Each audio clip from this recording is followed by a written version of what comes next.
محترم بزرگوں اور دوستوں،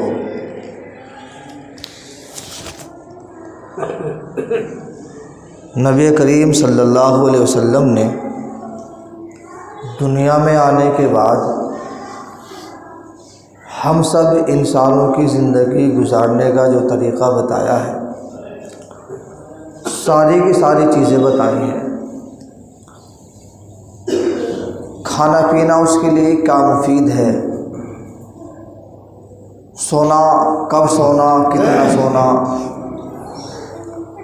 اسی طرح کاروبار کرنا، بزنس کرنا،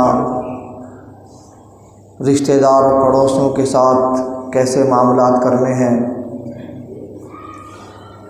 ہر اعتبار سے جتنی بھی ضرورتیں ہیں، حتیٰ کہ استنجا، پاخانہ، سردی میں کیسے، گرمی میں کیسے، ساری کی ساری چیزیں بتائی ہیں۔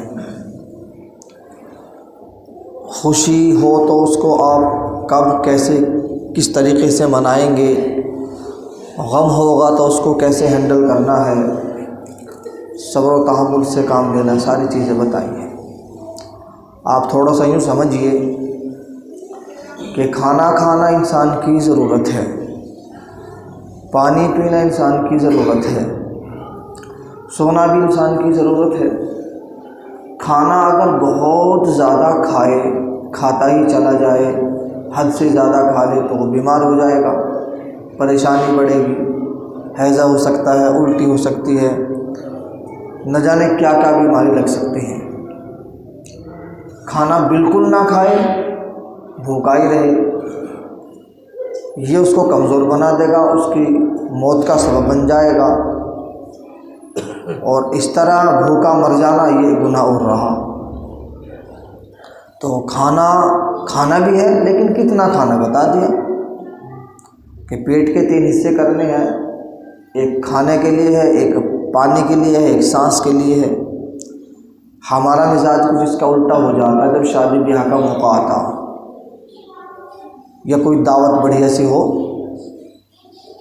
اور کوئی کھانے کا حریص ہی ہو، تو پھر وہ اس طرح کے الفاظ بھی کہہ دیتا ہے کہ بس آج تو کھانے دو جتنا کھانا ہے، کہ پانی اپنا رستہ اپنے آپ بنائے گا، کہ سانس آئے یا نہ آئے، کھانا کھانے دو جتنا کھانا ہے۔ اور پھر وہ اس سے زیادہ ڈاکٹروں کے یہاں پیسے جاتے ہیں، بیمار ہوتا۔ خیر یہ الگ بات ہے۔ اسی طرح آدمی کو سونا ہے، بالکل نہ سوئے، بالکل آرام نہ کرے تو بیمار ہو جائے گا، پریشانی ہو جائے گی۔ سوتا ہی رہے، 10، 12، 15، 16، 18 گھنٹے سوتا ہی رہے تو پریشان ہو جائے گا۔ پانی بالکل نہ پیے، پیاسا مر جائے گا، اور پانی پیتا ہی رہے تو بھی پریشان ہو جائے گا۔ خیر الامور اوساطها، یعنی ہر چیز میں آپ بیچ بیچ کا راستہ اختیار کرو۔ کام ہلا بالکل نہ کریں تو بھی بیکار، اور کام ہلا ہی کرتا رہے تو بھی بیکار۔ کام بھی کرنا ہے، کھانا بھی کھانا ہے، پانی بھی پینا ہے، آرام بھی کرنا ہے، لیکن اس کا طریقہ بتا دیا گیا ہے۔ خیر یہ ساری چیزیں آتی ہیں، اسی میں ایک چیز آتی ہے نکاح اور شادی۔ شادی اور نکاح ہم سب کی، آپ کی ضرورت ہے، نہیں چلے گا کام، اس کو بتا دیا گیا ہے۔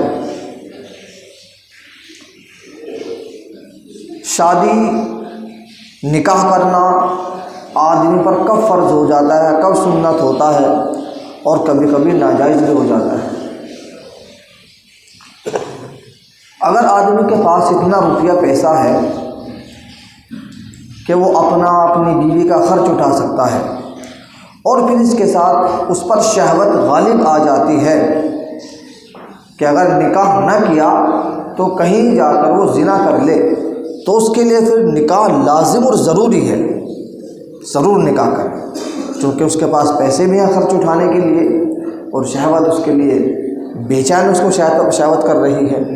ایسے موقع پر اگر نکاح نہیں کرتا تو بڑے گناہ کا مرتکب ہوتا ہے، اگر وہ غلطی کر بیٹھے، اور اس میں ماں باپ کی بھی کوتاہی ہوتی ہے۔ بالغ ہونے کے بعد کسی بچے نے اگر ایسا جرم کیا اور ماں باپ کی لاپرواہی رہی تو جتنا گناہ اولاد کو ملے گا ماں باپ کے حصے میں بھی جائے گا، چونکہ وہ اس کے ذمہ دار ہیں۔ کلکم راع و کلکم مسئول عن رعیتہ۔ روپیہ پیسہ ہے، خرچ اٹھا سکتا ہے، شہوت غالب نہیں ہے تو نکاح کرنا سنت ہے، اور ایک آدمی عورت کے قابل ہی نہیں ہے تو نکاح کرنا ناجائز ہو جاتا ہے، اس کو نکاح نہیں کرنا چاہیے، کیوں دوسرے کی زندگی خراب کرنا۔ بہرحال نکاح کی انسان کی ضرورت ہے۔ اب نکاح میں خرچ کرنے کا معاملہ ہوتا ہے، کچھ ضروریات خرچ ہیں جو کرنے ہی پڑیں گے، کچھ فضولیات ہیں جن کو کرنا ناجائز اور حرام ہے، اور اس کا جواب اللہ تبارک و تعالیٰ کے یہاں دینا ہے۔ اس کے ساتھ ساتھ دنیا میں بھی اتنے نقصان ہو جاتے ہیں، ہمیں اب تو اندازہ بھی ہوتا ہے لیکن ماننے کو تیار نہیں ہے۔ کتاب میں ایک واقعہ لکھا، پاکستان کے حوالے سے لکھا، پاکستان کا واقعہ کہ 2-3 دن تک شادی چلی، مہمانوں کی آمد و رفت خوب رہی، اور نئی نئی ورائٹی، نئی نئی قسم کے کھانے بنتے رہے، لوگ کھاتے رہے، جاتے رہے۔ اس کے علاوہ جتنی رسم و رواج تھی ساری پوری ہوتی رہی، اور جب دلہن دولہے کے گھر پہنچ گئی اور دولہے نے رات میں اس کے پاس جانا چاہا، کنڈی کھٹکھٹائی تو دلہن نے دروازہ بند کر لیا، دروازہ نہیں کھولا۔ وہ کافی سمجھدار تھی، کچھ پڑھی لکھی تھی، کہ آپ میرے پاس نہیں آ سکتے، آپ میرے لیے غیر محرم ہیں۔ کیوں؟ اس لیے کہ 3 دن شادی کا پروگرام تو چلا لیکن نکاح نہیں ہوا تھا، نکاح کو بھول ہی گئے، بالکل بھول گئے تھے۔ لکھا کتاب میں واقعہ، بھول گئے تھے۔ اب بتائیے، وہ 2-3 دن اتنا لمبا پروگرام، کھانے پینے کا، مہمانوں کی آمد و رفت، اور وہ پھر یاد آیا کہ ہاں نکاح تو ہوا ہی نہیں، ہم تو اور کام میں لگے رہے، نکاح تو ہوا ہی نہیں۔ یہ ہے ایک واقعہ حضرت تھانوی رحمہ اللہ نے لکھا کہ ایک صاحب نے، یہ ان کے دور کا ہوگا، کچھ پہلے کا ہوگا، اشرفی چلتی تھی، درہم دینار چل رہے تھے، شادی کا پروگرام ہوا، لمبے چوڑے خرچ کیے، نئی نئی قسم کے کھانے، بہترین انتظام، اپنی واہ واہ کے لیے، حب جاہ کے لیے، واہ واہ لوٹنے کے لیے، بڑائی اور فخر کے لیے سارے کے سارے باراتیوں کو ایک ایک اشرفی دی۔ مقصد وہی تھا، میری تعریف ہوگی، سب میرا تذکرہ کریں گے، اور پھر وہ تعریف سننے کے لیے راستے میں چھپ کے بیٹھ گیا، کوئی تعریف کر رہا بھی نہیں، ساری گاڑیاں ایسے گزرے، کسی نے تعریف ہی نہیں کی۔ آخر میں ایک گاڑی میں بات سنی، 2-3 آدمی بات کر رہے تھے، بھائی بہت بڑا کام کیا، ایک ایک اشرفی تقسیم کی، تو کسی دوسرے نے گالی دے کر کہا، بھائی ایک ہی تو دی، 2 دیتا کچھ بگڑ جاتا۔ یہ ہے، یہ دنیا ہے، دنیا، بھائی ایک ہی تو دی ہے، 2 دے دیتا کیا بگڑ جاتا۔ آپ کتنا ہی کچھ کر لو، جسے جو کہنا وہی کہتا ہے، کل خدا کے یہاں مجھے آپ سب کو جواب دینا ہے۔ تو شادی کے لیے امیر غریب مالدار سب کا حال اس وقت اتنا خراب ہو چکا ہے جس کا میں اور آپ اندازہ نہیں لگا سکتے۔ زکوٰۃ روکتا ہے، زکوٰۃ نہیں دیتا، رو کے بیٹھا 10 سال سے زکوٰۃ، شادی میں سارے پیسے خرچ کر رہے ہیں، مزید لون، سود، سارا کام کرتا ہے۔ موقع لگتا ہے اپنے بھائی کا، رشتہ دار کا، پڑوسوں کا بھی دبا رہا ہے اور شادی میں لگا رہا ہے۔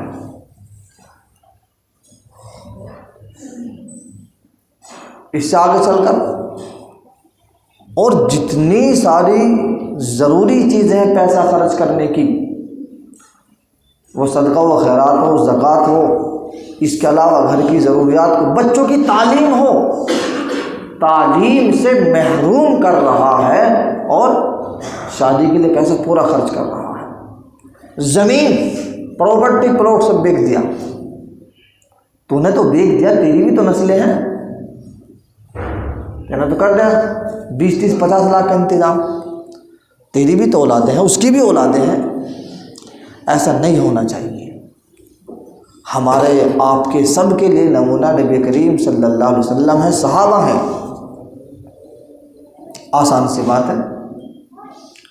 دنیا میں آپ علیہ السلام سے بڑی ذات کوئی ہو نہیں سکتی.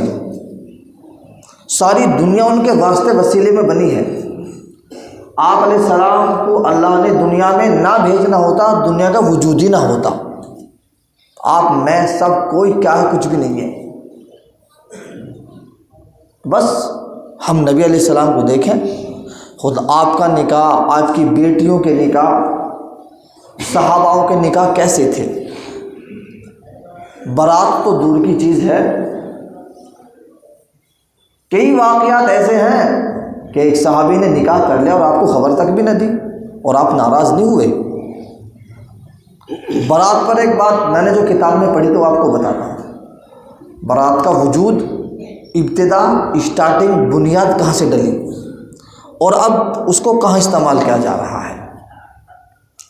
کہ بارات کی جو ابتدا ہوئی ہے کچھ اس طریقے سے ہوئی ہے کہ پہلے اس طرح کی گاڑیاں نہیں تھیں جو اب ہیں. بیابان جنگلات زیادہ ہوتے تھے. 2-4 آدمی اگر جاتے تھے نکاح کرنے کے لیے تو جو کچھ ان کے پاس ہوتا تھا وہ بھی, اور بہت سی مرتبہ دلہن کو بھی لوٹ کر لے جاتے تھے. تب لوگوں نے یہ طے کیا, مشورہ کیا کہ بھائی 2-4 نے 10-20-50 آدمی تو ہوں یا کچھ زیادہ ہوں تاکہ اس دقت کا سامنا نہ کرنا پڑے. وہ صرف اس لیے ہوا تھا جو کتاب میں لکھا, میں نے پڑھا ہے. ایک دوسری وجہ اور لکھی تھی کہ راجہ مہاراجاؤں کے یہاں, بادشاہوں کے یہاں جو آدمی زیادہ دکھا دیتا تھا اس کا نکاح جلدی قبول ہو جاتا تھا کہ ہاں یہ پاورفل آدمی ہے, یہ دلہن کو محفوظ طریقے سے لے جائیں گے, جھٹکا جھیل لیں گے. اس لیے باراتوں کی سٹارٹنگ ہوئی تھی تاکہ راستے میں لوٹ مار نہ ہو, روپیہ پیسہ جو کچھ ان کے پاس سامان ہے نہ لوٹے یا دلہن کو پریشانی نہ ہو, اور راجہ مہاراجوں کی ویلو بن جاتی تھی. تو اب تو اس کی ضرورت نہیں ہے. جو لوگ 4-6 آدمی نکاح کر سکتے ہیں وہ کر لیں, کیا حرج ہے. ابھی لاک ڈاؤن لگا تھا, ایسے ایسے نکاح ہوئے پتہ بھی نہیں چلا اور نکاح ہو گیا. تو نکاح تب بھی ہوا. کہنے کا مقصد یہ ہے کہ ایک چھوٹی سی چیز کو 2 شرمگاہوں کے ملانے کے لیے اتنا روپیہ پیسہ خرچ کر دینا جس کا کوئی وجود ثبوت نہیں بلکہ ناجائز اور حرام ہے, فضول خرچی دنیا بھر کی, اور اس کے نتائج اچھے نہیں آتے. یہ بھی سنو, کوئی بیٹی والا اگر یوں سمجھتا ہو کہ میں بہت سارا پیسہ خرچ کر دوں گا, ساری فرمائشیں پوری کر دوں گا, تو سکون طے نہیں ہے. وہ بات الگ ہے, اللہ سکون دے دے, اللہ سب کو سکون دے, غریبوں کو بھی امیروں کو بھی, لیکن ایسا ہوتا نہیں ہے.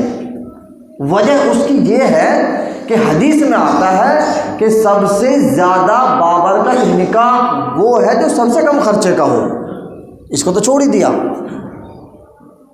میں نے صرف اپنے دماغ سے سوچا اور فیصلہ کر لیا کہ اگر میں نے سامنے والے کی ساری فرمائشیں پوری کر دی تو بیٹی کو سکون مل جائے گا. یہ میری سوچ ہے, اللہ کا نظام یہ نہیں ہے, نہ رسول کا طریقہ یہ ہے, نہ رسول نے صحابہ نے ہمیں بتایا. میں نے اپنے دماغ سے فیصلہ کیا اور پھر میں نے سارے حکموں کو توڑا, اس بات کو دماغ میں رکھتے ہوئے اللہ کے حکم کو بھی توڑا, رسول کے طریقوں کو بھی چھوڑا, ساری رسم و رواج میں نے اکٹھا کی, نمازیں بھی قضا ہوئی, فضول خرچی بھی دنیا بھر کی, بے حیائی, بے شرمائی, ویڈیو فوٹوگرافی, اور تو اور نکاح ایک عبادت ہے جو مسجد میں ہونا چاہیے.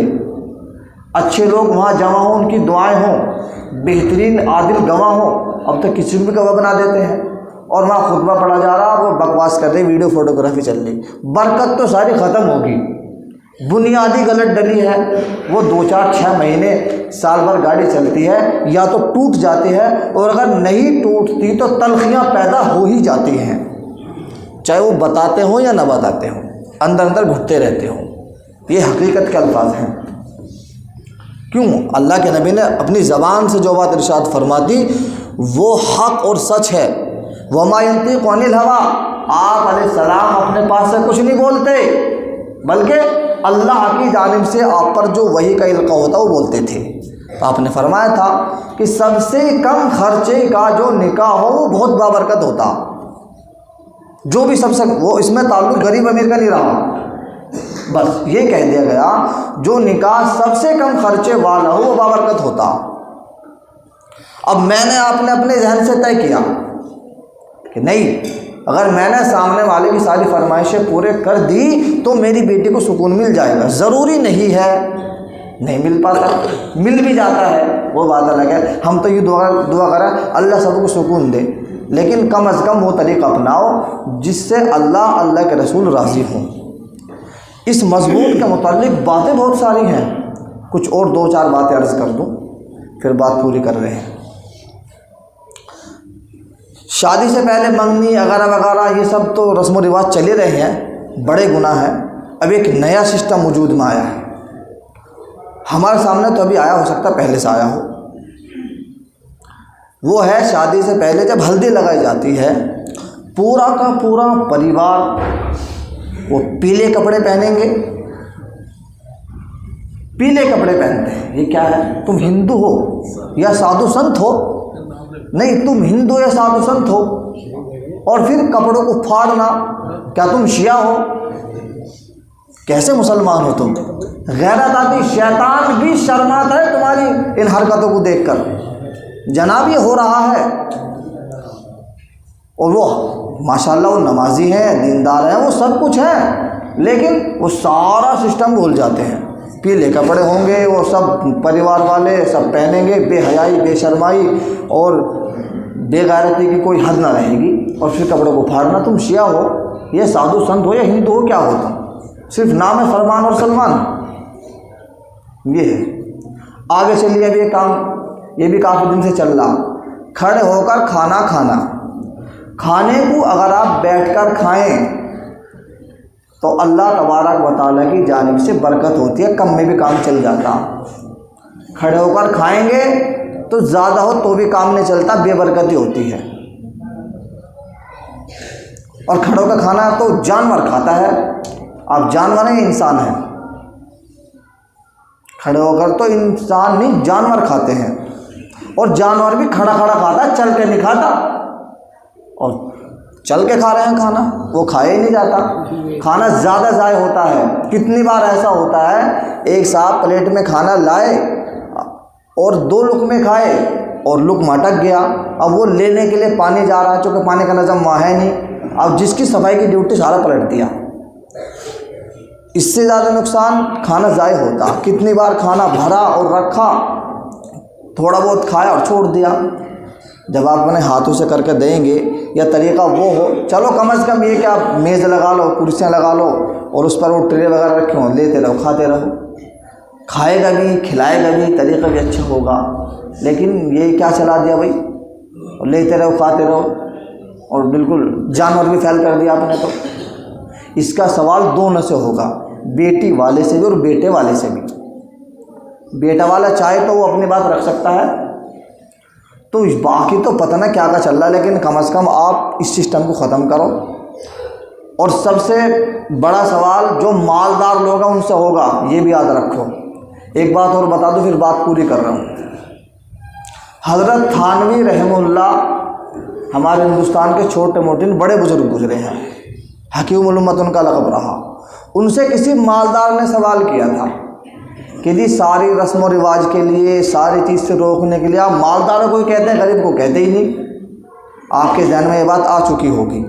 سنو، حضرت تھانوی رحمہ اللہ سے پوچھا تھا کسی مالدار آدمی نے، کیا آپ ساری رسم و رواج سے روکنے کے لیے، یہ رسم ہے، اتنا فضول خرچی، یہ مالداروں کو ہی کیوں کہتے ہو، غریب کو کیوں نہیں کہتے؟ وہ بات سمجھ میں آئے گا، یہ غریب کی مجبوری ہے۔ حضرت نے ایک بات بتائی کہ آپ کے گھر میں کوئی پیارا سا بچہ ہو اور وہ بیمار ہو جائے اور ڈاکٹر صاحب کہہ دیں کہ حلوہ نہیں کھلانا اس کو، تو آپ گھر میں حلوہ بنائیں گے؟ کہ جی بنانا دور، باہر سے لا کے بھی نہیں کھانا ہے گھر میں تو ہم حلوہ، باہر سے لا کے بھی حلوہ نہیں کھائیں گے ہم، اور اس کی محبت میں باہر بھی نہیں کھائیں گے ہم، کہ بس یہی جواب ہے۔ کیوں نہیں کھا رہے؟ آپ گھر میں بنائیں گے، بنے گا، کھائیں گے، وہ مانگے گا، دینا پڑے گا، مجبوری بن گئی نا، تو جب آپ رک جائیں گے غریب بھی اپنے آپ رک جائے گا۔ اس لیے سوال تو سب سے ہے، امیر سے بھی غریب سے بھی، تو باتیں بہت ساری اس کے متعلق۔ آپ اپنی شادیوں کو سادی بناؤ، سیدھی سادی، انشاءاللہ بہت کامیاب ملے گی۔ بچوں کی تعلیم پہ خرچ کرو نا، ہاں اپنے کاروبار پہ خرچ کرو، اور نکاح کو کم از کم مسجدوں میں کراؤ۔ اگر کچھ برکت بچانی ہے تو، برکت تو ساری ختم آپ نے کر لی، کچھ تھوڑی بہت بچانی ہے تو نکاح کو مسجدوں میں کرا لو، امید ہے 10-20-50% جان اس میں پڑ جائے۔